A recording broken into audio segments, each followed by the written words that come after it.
Praised be Jesus Christ. May He always be praised.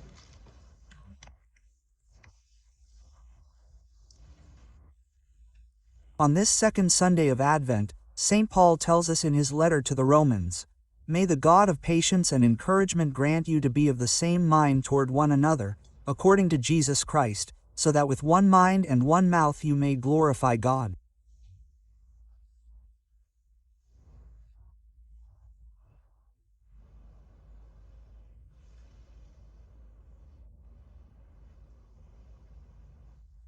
We say more or less that we have the same faith. Things are not exactly clear on this, but in any case we say more or less that we have the same faith.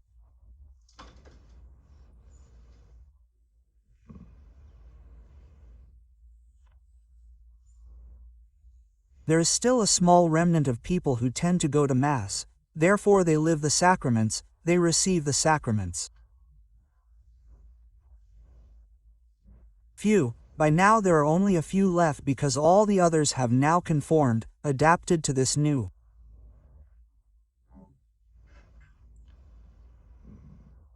Yes, to this new theology, to this form of new church, for which the Christian life has fundamentally become an ethic. So, being Christian today means being good, acting well and loving others.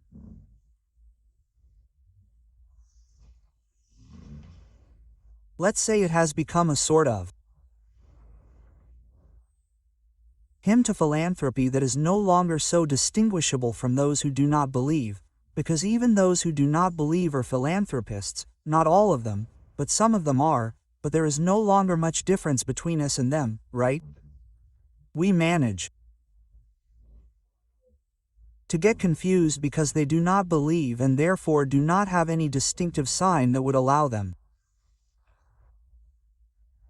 to understand a reference to God. Those others say they believe, but their faith is so anonymous that you can't see anything. So they also say they believe, okay, but there is no constant reference to God, right? So it doesn't matter much whether they believe or not. In fact, in practice they mostly use the sacred dimension and the transcendent reference. They use it basically because it is a bit convenient, because by now it has become, that is, we are used to doing it that way and so it is fine.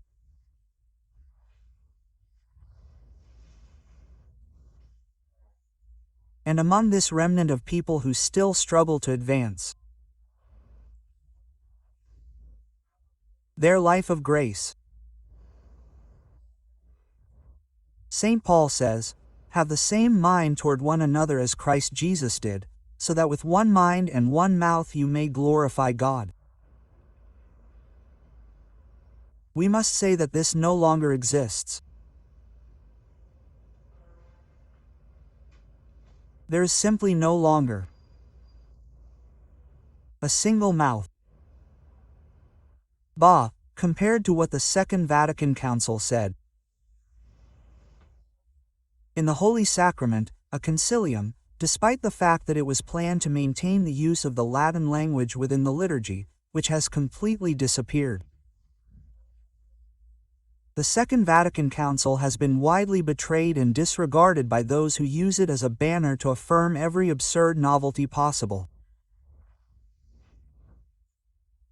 And among these absurd possible novelties, which have now become real, Latin has been completely eliminated, something that the Second Vatican Council not only never dreamed of saying, but said exactly the opposite, so it asked that within, for example, the Holy Mass, but not only, the use of the Latin language be maintained, at least in some fixed parts. Find a Christian today who knows how to recite the Creed in Latin and we would pay for it in gold for its weight. There isn't one. There isn't one. There isn't a Christian today who knows how to recite the Creed entirely in Latin, from beginning to end. And if we then say to sing it, impossible, there isn't one. There may be one or two on the face of the earth, but because, as it were, they have their own personal sensibilities, but in fact they don't exist.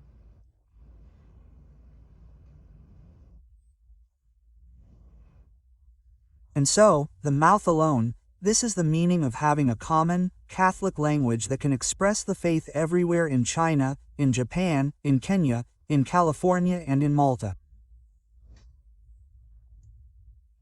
And so, wherever you go, from Russia to South America, you can go to Mass without any problems, because you understand everything, since it's all in Latin. Or at least the most important parts are no longer there, because if you go to Russia or China, if you go to Mass you don't understand anything and you can't answer anything because either you know Chinese or you stay there mute. Long live lactose participation, right? Since the active participation of the faithful is very important, that's right. This active participation of the faithful happens because if you accidentally leave Italy, you become mute and don't participate in anything at Mass. Not only do you not do anything, but you don't even say anything because you don't know the language and you can't do anything. This is actual participation. This shows the radical contradictions that are created between the Vatican Council and the posthumous practice of the faith. The liturgical practice, right? The liturgical expression of faith between the Second Vatican Council and what is happening today, we find ourselves faced with two completely different churches. One is the Church of the First Vatican Council, which says something precise, and the other is the Church that is alive today, which does exactly the opposite, the exact opposite of what is written. All you have to do is pick up a council, start reading, and you will say, this church no longer exists. Period. This reality of the church no longer exists. The church that exists today does not pray, does not worship God, does not celebrate sacraments, as the Holy Council wrote and foresaw. That is how it is, and therefore the mouth alone cannot do it, it is not possible. And the Council Fathers had this light to say certain things, but then those who came after thought it best to do something different, and so now they have taken away the possibility of having only one language. That the same faith can be said, and this is a big problem, Catholicity, you know, everything that is not conveyed by language, sooner or later ends, you know, no, that language is the first form not only of communication, but also of tradition. So, the moment language disappears, and they are not stupid, the moment language disappears, the content disappears. You remove the language, you change the language and from there, in 1 or 2 generations, the content is no longer there because there is no longer a language to express this content and therefore the content is finished. Regarding the fact of having only one soul. If one looks at the ecclesial situation today, one says, but I don't even have a single soul in my house. That is, one soul, so that with one soul and one mouth you can glorify God. But not even in my house is there a single soul among the 4 or so cats who live here to glorify God. Because today we are faced with a sort of super-parceling of the faith, so that it is not individualism, it is something else, so that everyone lives it in their own way. And no one can or should say anything because this is the deception that exists today, right? Because today they tell you, of course, it is all the fault of individualism, because since today the community with the letter K must move forward, then we stigmatize individualism. In this way we dissolve singularity within plurality. Once singularity is dissolved within plurality, no individual has any right to anything. This is an intelligent program, absolutely very intelligent, successful, and it is succeeding perfectly. But here the problem is something else, it's not individualism, the plague that is at the root of everyone living it in their own way.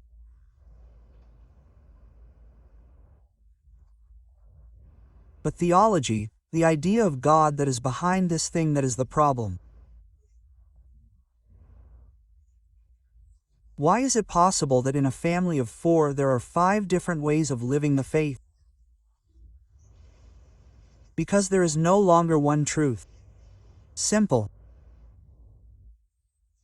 Since there is no longer one truth and therefore there is no longer just one God, everyone lives it in their own way, Everyone lives it as they want. Everyone lives it according to their feelings and tastes. Simple. And so we have in a family that one person feels it in one way, so we have, I don't know, the wife who says the rosary, does meditation, goes to celebrate the sacraments. The husband is absolutely very good too, right? If you ask the parish priest, he will tell you, oh, yes, that man over there is a very good man. Very good, look at the ethics. Very good, but we don't know if he is a Christian, but he is very good. And how does he live his faith? He lives it so much that if he can, he goes to Mass on Sundays. He tends to pray only in Our Father half asleep, and he goes to confession maybe once a year for Christmas or Easter. And how do the two things go together? In fact, they don't go together. In fact, within that family, sparks start to fly. Because how do you reconcile this reality with that other reality? They don't go together. And so what happens? Arguments happen, fractures happen, as you see in today's church, terrible disagreements happen, right? Within the church, there is this, how can I say, these resentments, this fragmentation, so that it is impossible to say that we have only one soul. But why isn't there just one truth anymore? Let's go further. There is no longer any truth. Today you can't say that truth exists, because if you say that truth exists, people will tell you all sorts of things. At the very least, they tell you that you are a fundamentalist. At the very least, they tell you that you live in the Middle Ages. At the very least, they tell you that you are outdated. Truth does not exist. It no longer exists. And Pope Benedict had already stigmatized this when he made all his reasoning on relativism, on the dictatorship of relativism. Since truth no longer exists, relativity exists. But relativity is not this thing, it is relative to something else, right? In this case, relativity is the antagonist and the absolute antagonism to truth. Since truth no longer exists, many truths exist, and therefore there are many ways of expressing one's faith, and above all of living one's faith. And so I have my soul, you have your soul, you have your soul, and each one lives it as they wish. And so you understand that it is difficult to glorify God in this way, it is not possible. And so it would be interesting to ask ourselves what kind of glory God receives from our being church. Does God receive glory from our being church? Here, perhaps we should conclude that God does not receive glory because we are not doing what St. Paul tells us. Yes, we have great concern for all those who suffer and for all situations of suffering, but philanthropists also have this. They too are capable of providing great assistance to people. This does not express our faith. If there is not everything that comes before, that St. Paul says that comes before, it becomes difficult. The First Vatican Council, precisely in Sacrosanctum Concilium, in the first lines of the Constitution, states that, I can transmit, I can only give what I have first contemplated.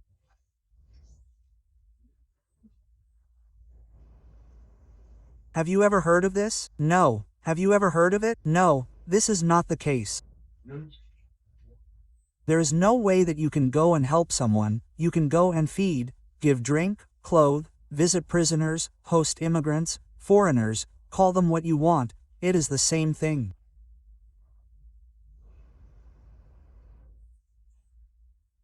If you have first contemplated and therefore can transmit, it is not there. There is simply the help of the person in need, and God is no longer there. You see how the Vatican Council gave beautiful instructions that if they had been applied, we would also have wonderful celebrations.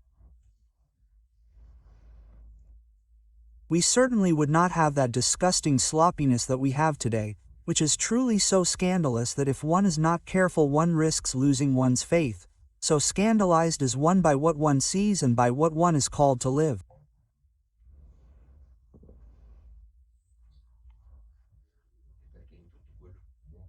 Instead, we would have dignified, beautiful celebrations, because in everything that we would be called to do, from the liturgical action to going to dress, everything would be the only product, the only one would be part of the unique heritage that one lives and that one gives after having lived one's contemplation of God.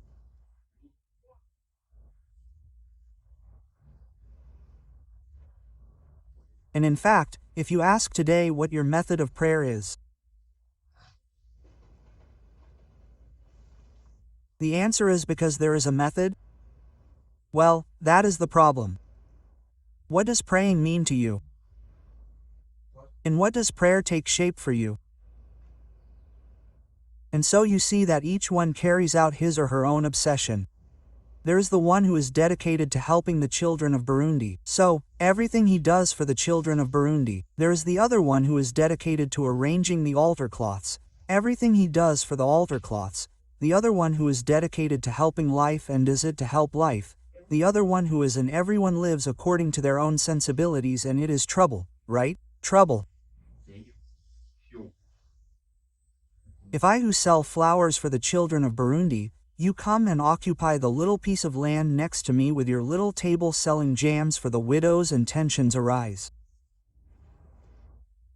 But aren't you there to do the same thing? No, but the children of Burundi and you and those widows, it is not good for us to be here close together. But these things happen because there is not first a life of true contemplation that is the foundation and then becomes the origin of this act of charity.